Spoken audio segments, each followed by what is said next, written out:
সহমর্মিতা। বলেন কি বললাম? আচ্ছা, পৃথিবীতে একটা দেশ আছে, সেই দেশটার নাম হলো আপনার নরওয়ে। নাম শুনছেন?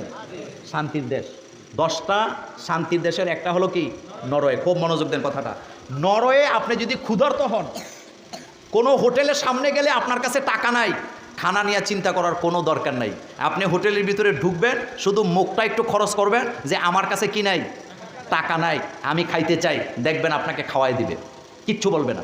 তা আপনি বলবেন যে মোল্লা ভাই, হোটেলওয়ালায় যদি এভাবে মাগনা মানুষ খাওয়ায় তাহলে তো তার হোটেল থাকবে না। আসলে সে ফ্রি খাওয়ায় নাই, তো টাকাটা কোত্থেকে আসে সোচ্চার শোনেন।